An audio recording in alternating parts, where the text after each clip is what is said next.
Hey guys, Joe Pye here, Advanced Innovations, Austin, Texas. Welcome back to the shop. The subject of today's video is this beauty right here. This is an 1.25 inch thick, 8-inch diameter, 1045 hot rolled steel. Where do you start? The customer has requested a cleanup 8-inch dimension on the OD and an 1.125 thick. So I took the liberty of measuring the OD just to see exactly what I'm starting with.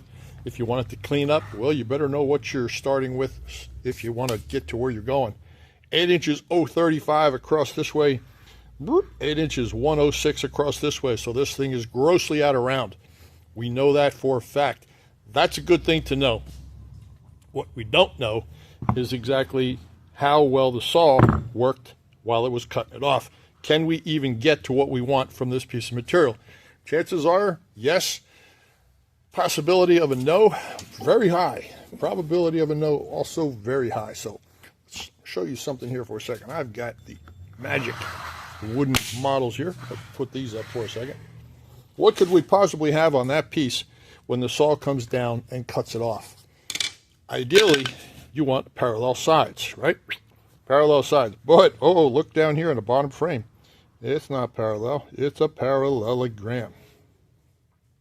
So although these sides are true to each other, and it is a nice true slug, when the guy with the tape measure at the saw checked it, he didn't account for the fact that there are no square corners on this piece.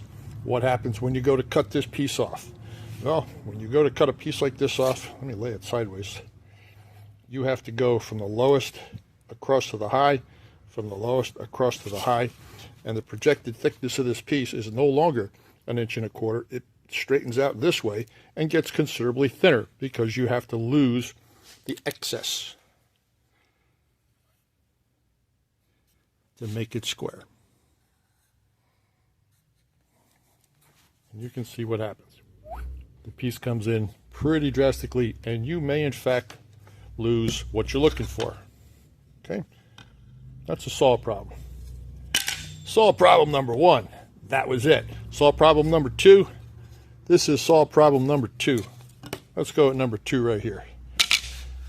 You've got one square face on that material, and on the back side, for some reason, I don't know, either the kerf on the blade wore out or the part was kicked in there at an angle, or the last guy to use the saw had it set up at 4 degrees.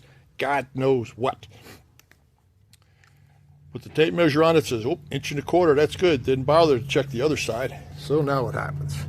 Now you have this big ugly chunk right here to lop off in order to bring these into a parallel situation with it square in the corners. You have also lost a great deal of material. This will be a horribly interrupted cut as it comes around. It's just just like that. It's going to make a mess.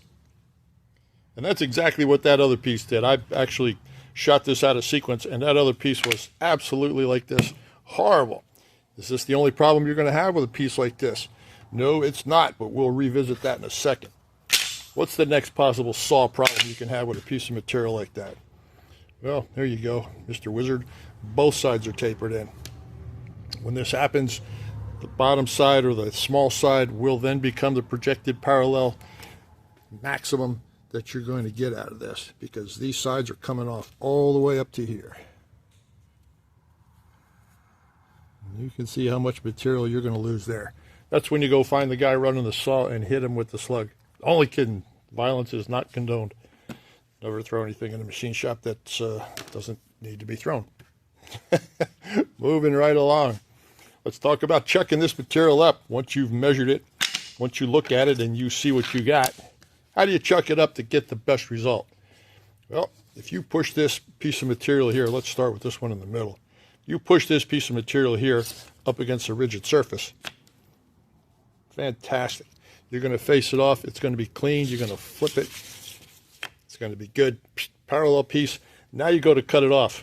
What happens to that 8-inch diameter material that this was originally cut from? Well, there you go.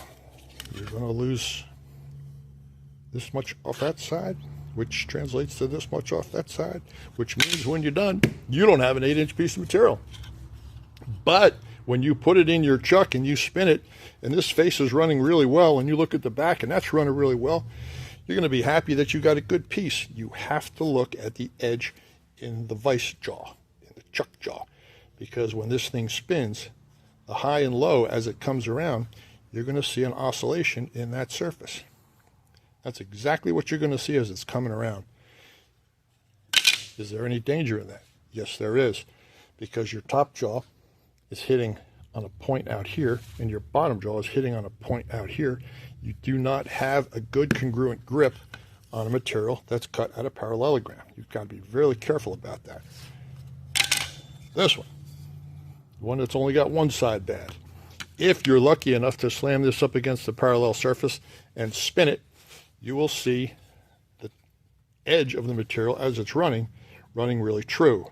On that piece of material I just showed you, because of the low spots, it's going to be jumping around because of the highs and lows coming around.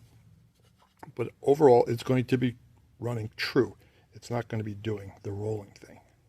Okay, so visually, put a piece of paper or something under your chuck as you spin your chuck and watch that particular gap. I will demonstrate that on the machine shortly. How do we know it looks like this? Well, I don't know. You put it up against the face of the chuck, you spin it, this side's running out like a banana, you say, well, let me see if the other side looks good. Now you put this face up against it, guess what? You've just translated that error to the good side, and you say, well, this side's running out too, where do I start?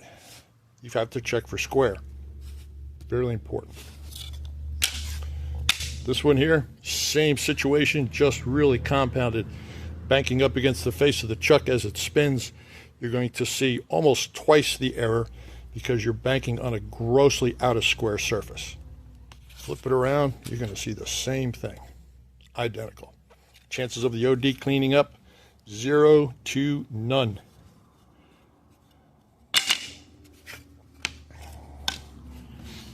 This particular thing, this particular situation right here is probably your best case scenario for achieving a true diameter with minimal stock removal and possibly getting to the thickness that you want, depending on the error in your cut blank.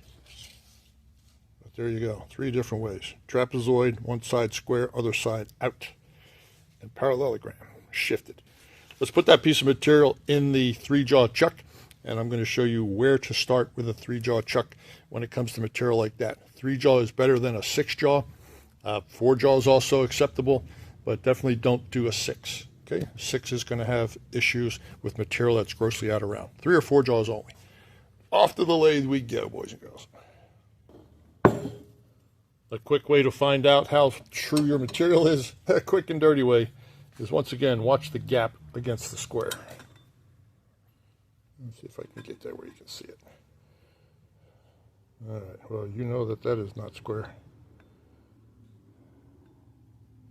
And you can roll it around as you see fit.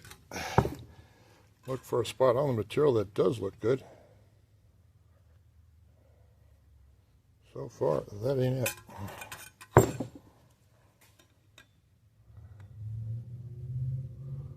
Well, that's getting closer.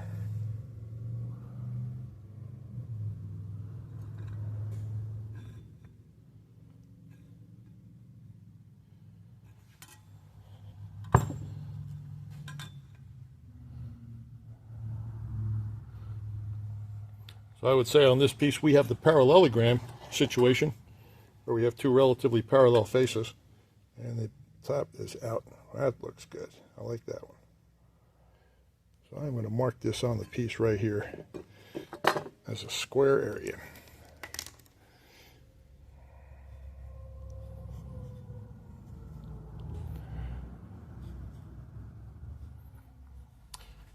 That will tell me when I set this up finally, as this material starts to clean up right here, this should be a nice even track as the cutter traverses across this material at this location. Any other location, you can expect it to go from the contact point down to where it fades away, or where it's not contacting at all to making contact. You'll see a reverse wedge. And that reverse wedge is just like a scale. It will tell you how your part is situated in the machine. So start with very light cuts when you go to try to true up a piece of material that's close to the nominal size that you're looking to do. Let's get this in the machine and go over the very most important first step. Okay guys, I got a very high angle of the camera here so you can see when I put the chuck key in, you can see the rotation of the chuck key. This is really important. I put some yellow tape on there so you can see the reference. And just imagine if this was a clock shaft and we're looking straight down on it. That's 12, that's 3. I'm standing at 6, 9 accordingly. Grab your material, stick your material in there.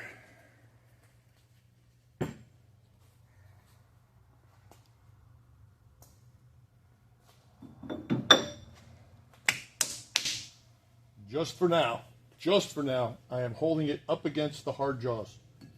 Solid stop.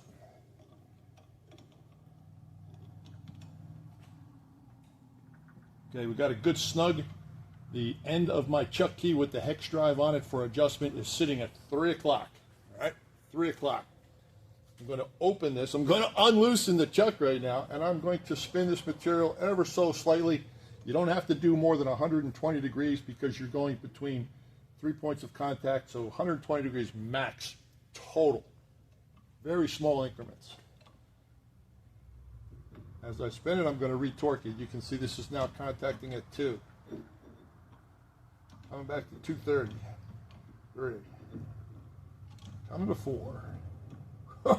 530. Here we go. Going back up. Go back and find that low spot. Look at that.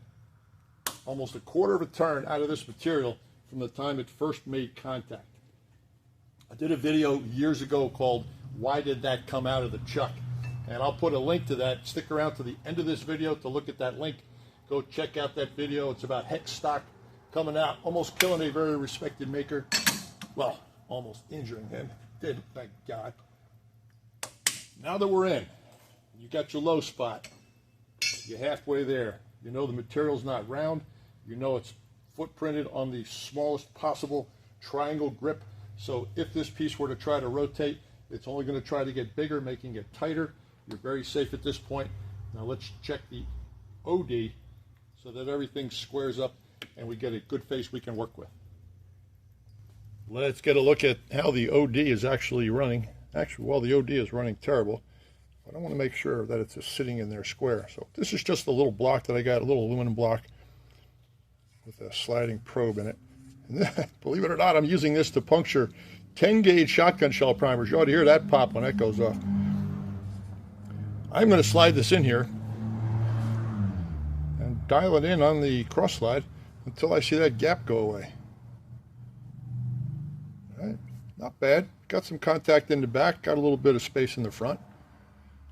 I might get lucky on my first shot. Let's rotate it about 90 degrees, see what we got. Get that jaw out of the way.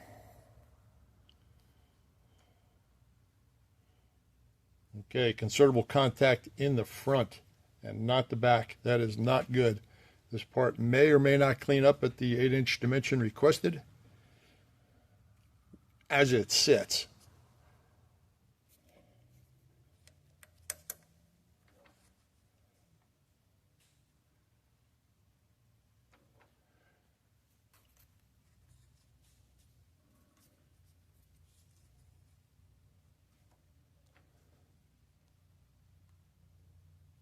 Actually, not too bad.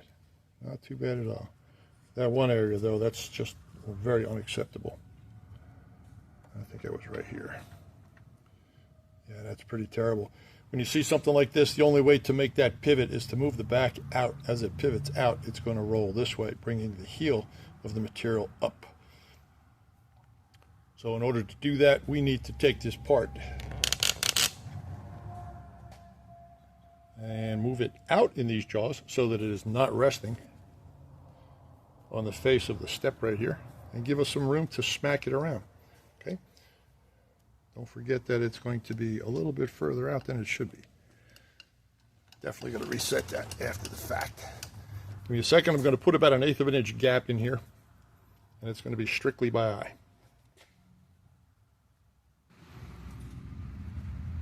The material is now lightly gripped back in the 3 jaws with about 1/8 of an inch right here. I figure that is sufficient to allow me to move this as much as I need to move it by tapping it once I tap it and I use the block. And unfortunately, my head needs to be right where the camera is, and I can't see through the camera, and I don't trust the feedback on the camera. So this is going to have to be off the camera. But I'm going to tap this until I get this OD to run true. When I'm done, I am going to spin it, and I'm going to look at the OD out here. If it's moving, not like that. If it's moving, there we go. If it's moving evenly and it's bouncing evenly, that's okay. I can adjust the chuck out after the fact. But if I see it doing this, it's still out of square. So watch for it to go truly parallel in its motion, like a cam. Okay? You don't want to see it rocking. You want to see it doing a cam motion, knowing that it's so grossly out of round. I'll be back. After a couple of taps with a mallet in the correct locations, I'll check the gaps at three places.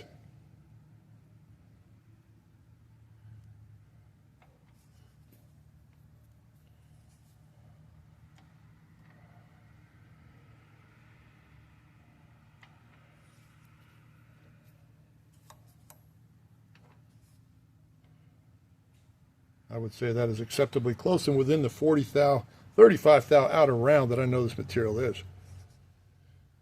And before you take a dust cut on this, let's take a look at the squareness position of the cut as it spins. All right. Face is running out, but you got to trust the OD, guys. Watch the OD bounce right here.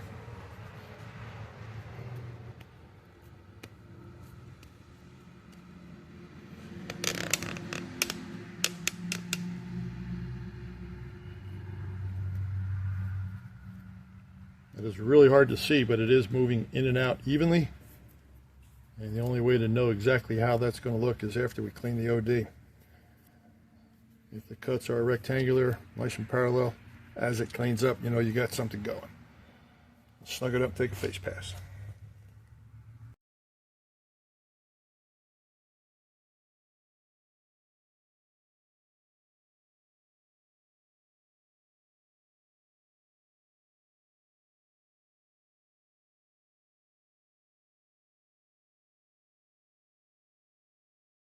Now, in the interest of saving time on a part like this, I know that at a later operation, this part is going to have at least a 3-inch diameter hole punched through the center of it, drilled and bored through the center of it. So there's really no sense in removing the same material twice. I'm going to leave that right where it is. I'm only going to face to about that diameter, and when I flip it around and drill it, this remnant here will just go away. Red ink so I can track my progress as it goes. I've taken off about 60 thousandths up till now. And I'm just going to keep chipping away at it until I have a nice clean face. I'll be back. An absolute minimum amount of material has been removed in order to clean up the face. And I'm not saying that my way is the best way, but I would just like to throw on the table that if you have a piece of material that's out and you clean it up in one pass, the load on that tool has changed as it's traversed the face of the material. And it could be influencing the tool as the deeper, heavier cut comes around to the cutting tool. So when I make a finished pass on a piece of material, I like to have a clean surface to do that so the tool load is even as it goes across and the chances of a flat surface are much greater.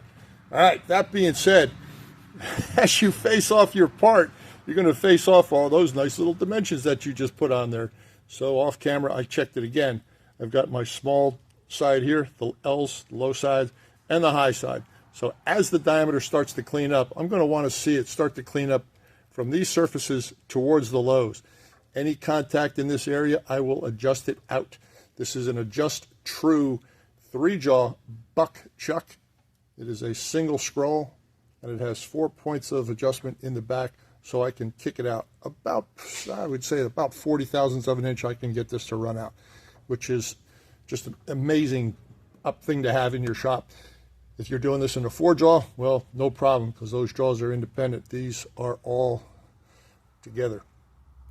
So nothing but a bunch of trial and error from this point on is going to save you.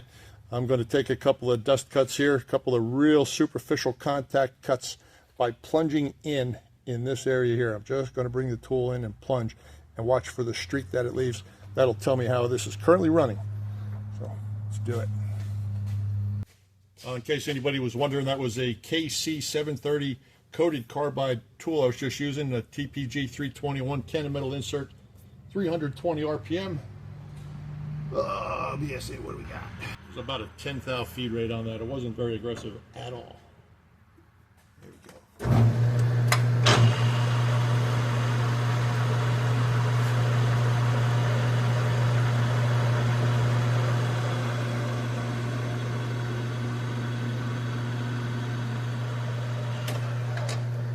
Watch for the shiny little cut to show up somewhere in this area here.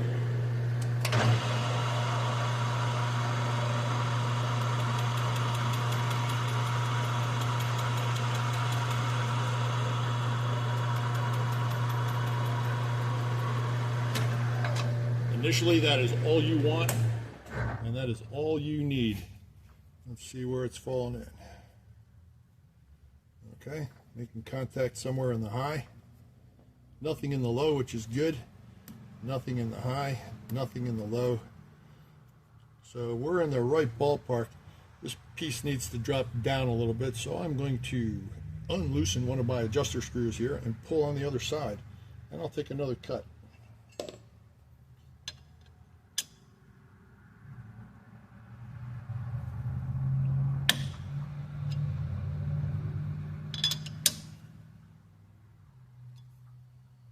See what we got. I'm going to move the position of the tool out further so I know where I was at. I'm also going to mark over the previous cut in case it cleans up again.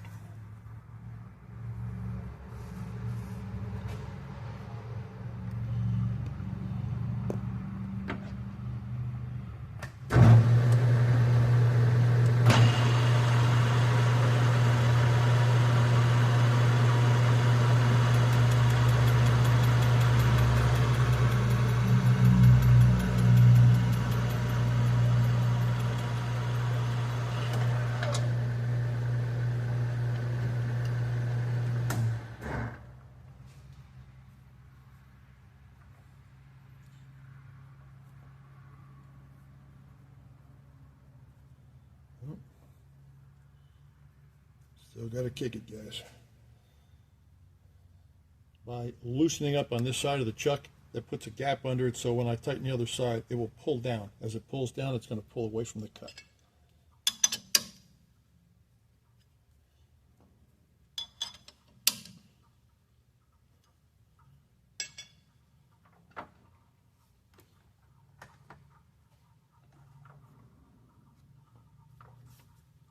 I like to go back to the same number on the cross slide so that I can tell the progress or lack thereof. There we go.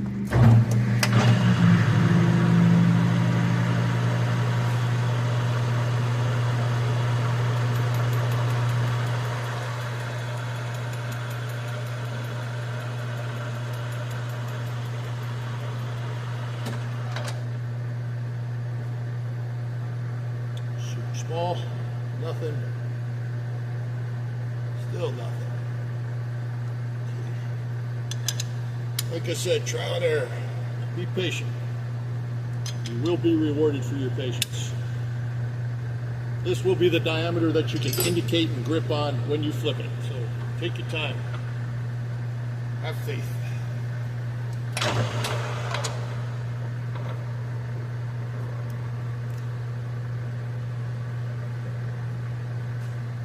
You can see the tracks are getting smaller as they go out.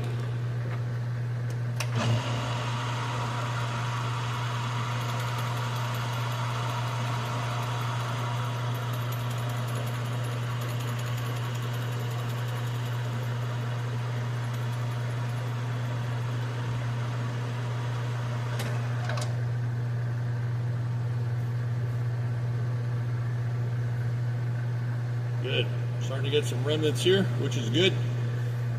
And this cut is 10 thou deeper than before, and it's still not as deep as the first one, which is good. I'm going to give it a little bit more. I think I'm going to call that one good.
And like I had mentioned before, the parallel nature of the tracks that are forming on the OD of the part, if the transition between the raw material and the cut line is relatively square, like this is now, you know that you have a good setup, that the OD is running true, it's not running out, and that your results should be favorable. This is the high spot area, that's cleaning up nice.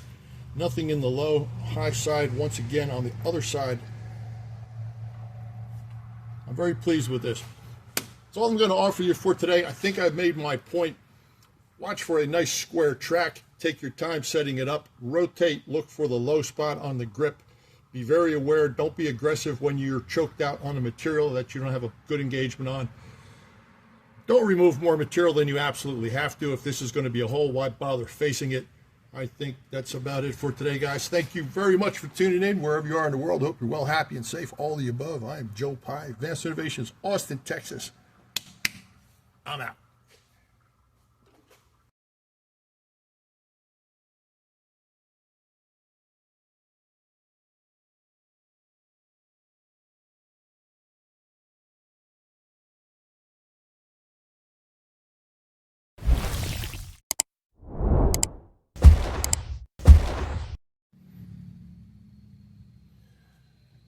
All right, for all you guys that hung around long enough to get to the end here, watch the difference in the height of the material between the finished surface and the raw as it comes around. And you can see, as marked, that is definitely the low spot. Very irregular. This is a very tough piece of material to try to figure out how to extract the maximum amount of decent part out of that slug. Take your time, follow those steps that I just demonstrated, and you should have favorable results. This is 8 inches 10 thousandths right now. This is 24 thousandths under the low, measured across the low on the raw material. So that step right there is about 14 thousandths. That's about 1/3 of a millimeter. So it's not much.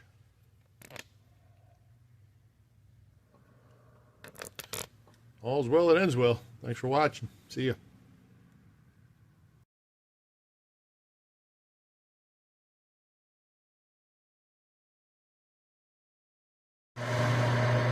No, I'm not going to record the whole cut. I thought you might like to see what it looks like when it's spinning. Look at that. That is about 5/16 of an inch out of parallel with the back surface. That is absolutely horrific. It's going to take a while to beat that material off of there. That'll make your butt pucker, won't it?